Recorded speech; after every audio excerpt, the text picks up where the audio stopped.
from Northlake Financial. Good to meet you. Good to meet you guys. Thank you. Appreciate the time. Good to meet you. All right. Thank you. Thank you, Alex. All right. Nice to meet Yes, thank you. Nice to meet you, Lou. Yeah. So I'm Slater, this is Luke, Alex, and Lauren, and we're going to be your financial planners today.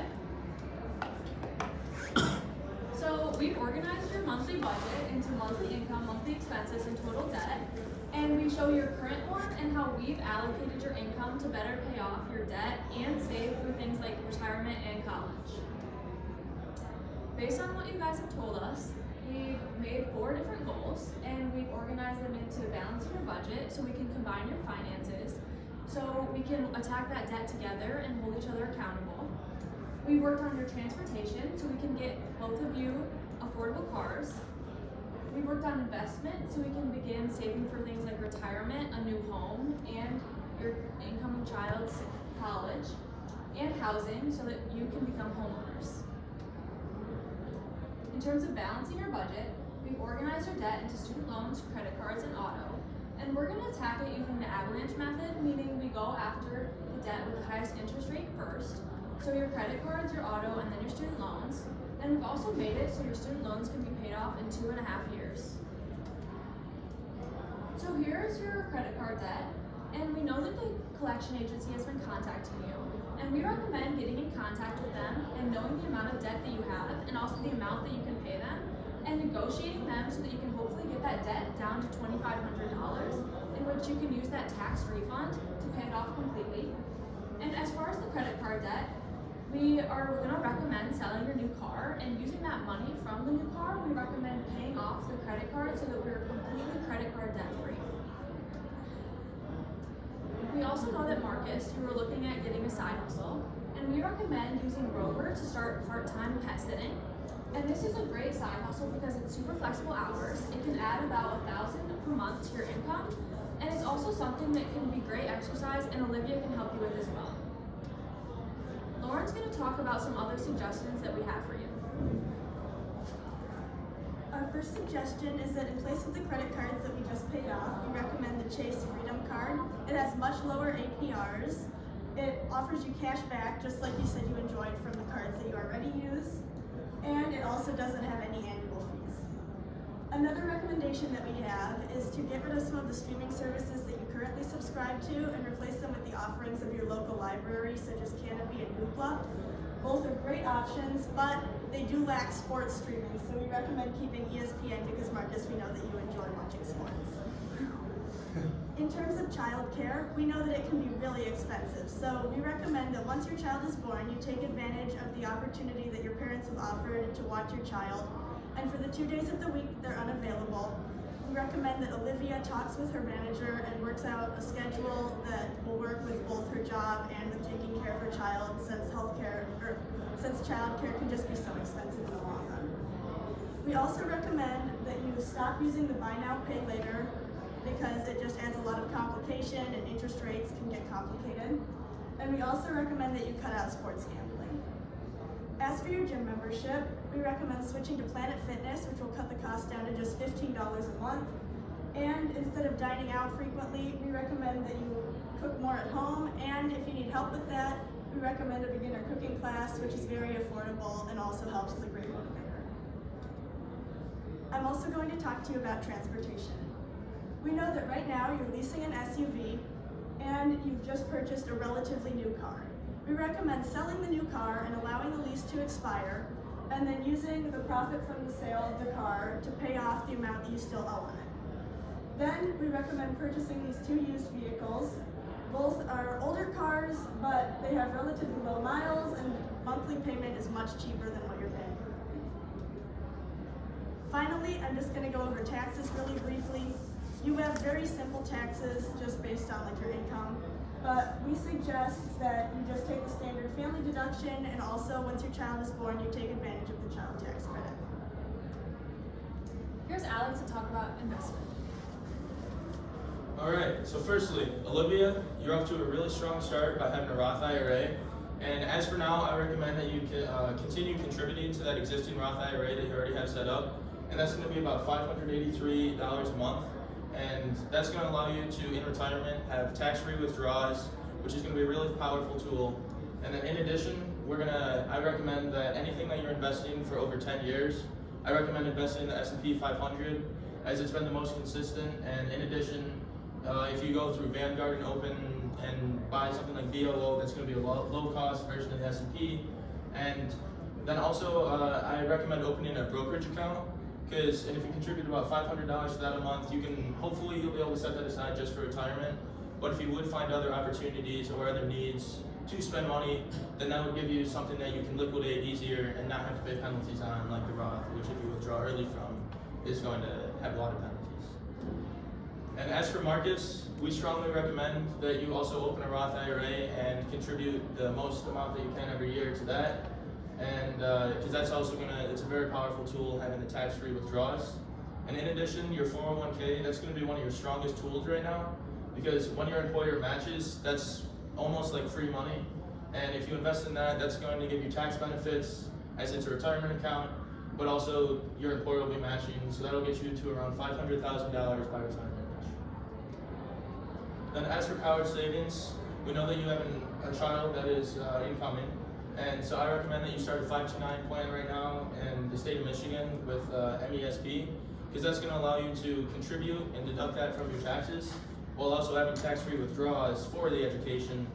And if you contribute about $250 monthly, also in the S&P 500, that's going to get you to about $130,000, which is also around what a 4-year undergraduate degree costs.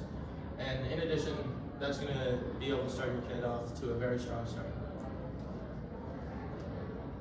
Then as for the emergency fund, this is something that's often overlooked, but having a healthy emergency fund, as life happens, there are things that go wrong, whether that's a roof that goes bad, or God forbid, a health emergency.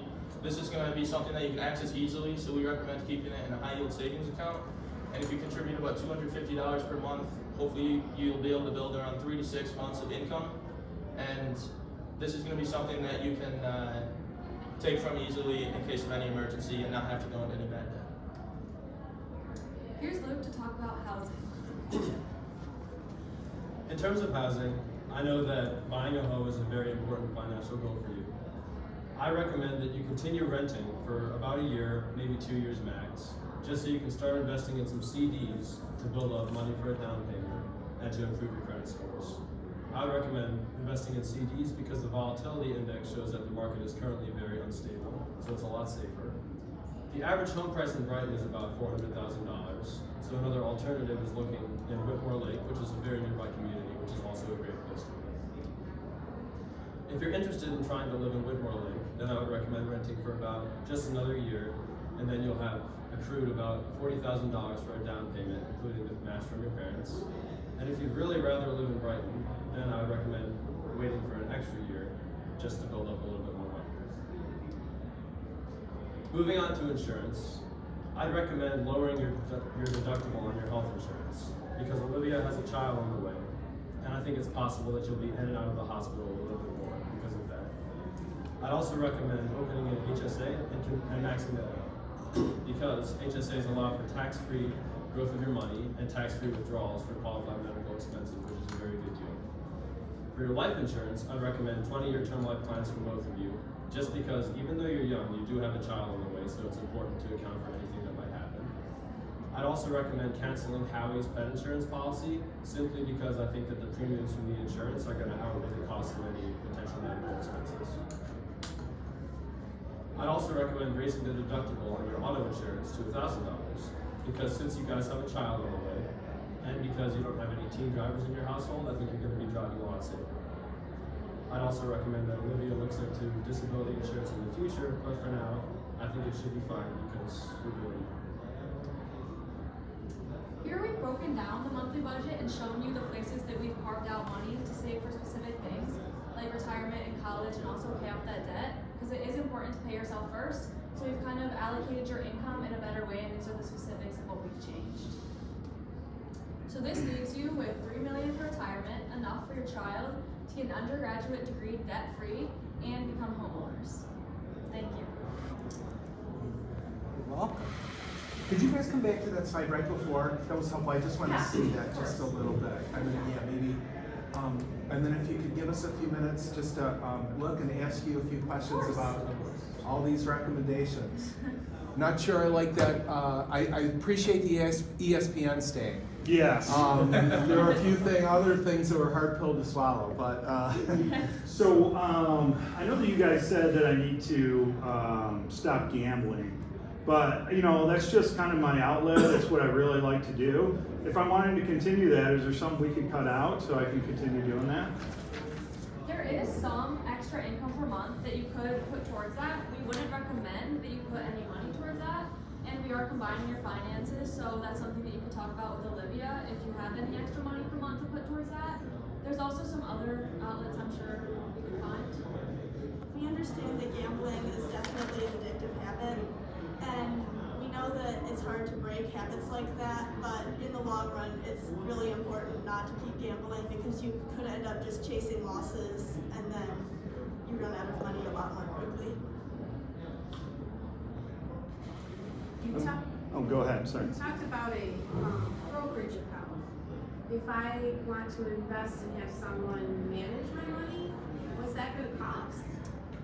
Yeah, so we found that you could go down the route of mutual funds, which you could diversify your account a little bit more, and that's a widely accepted route. And I'd be happy to look into that for you. But as from what we've seen, the S&P and a low-cost fund like VOO, that's often going to give you returns of 7% after inflation and after any expenses, and that's going to be a safer thing. And mutual funds with their commissions, you could that's definitely an option. But as for now, we recommend sticking with the S&P. So what I could make could pay for what it would cost to have somebody do that work. And Potentially. And we're using a lot of money right now to pay off debt and things like that. So, as I said, our student loans are going to be paid off in about 2.5 years. So once those are paid off, we'll definitely have a lot more money each month, and then we could start to look into something like that and paying some of the extra.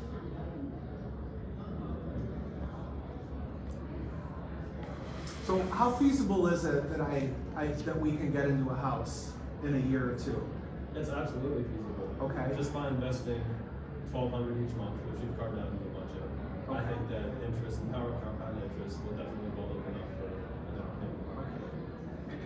And are there any other costs associated with being a homeowner that I'm not currently paying? I'm renting right now.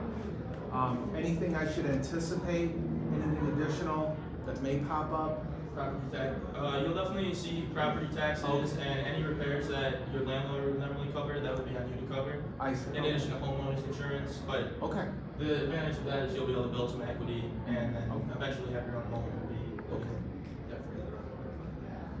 By putting money into your emergency fund as well, that could help with any additional costs that would arise from homeownership, such as a new roof or repairs. Our budget is also a lot tighter right now, just as we're paying off that debt and everything, Mhm. but we'll definitely find some places that we have. I don't see in our budget anywhere for where we are able to afford, you know, clothing or like travel. Are those things that we need to not spend money on? It looks like we only have about $500 a month for groceries, and we've typically run a little bit higher than that, especially with inflation nowadays. Yeah, absolutely. So, yeah, we have about $500, and although we can see how that can be troubling, right now we're trying to live on a pretty tight budget. So, like with the clothing issue, going to thrift stores and trying to, for now, as we are paying off student loans and that kind of thing, then it's going to be a little bit of a tighter ship. But as we move away from the student loans, then you'll have more spending money, and maybe you'll even be able to go out to eat a little bit more often. And there is definitely some, it's definitely tight, but I think there's a couple spots in here where you could also look at reducing, whether it is the phones or entertainment, if it comes down to that. There's also places that you wouldn't have to contribute as much if it was a tighter month. We could take some money from savings or some from retirement towards investment that we can take out for that month. There's some places that there's some wiggle room in there. There is a certain month we needed more. So because we're going to have a child, do you think our taxes would change from the current budget to, or is that, are we trying to every month put away that much money? Lauren's our tax expert. You want to take this? Sure. So your taxes would most likely decrease a little bit with the child tax credit and with you combining your finances. But We weren't entirely certain how exactly it would all play out with your investments and everything, so we would be happy to look into that more for you, but we aren't expecting any big changes.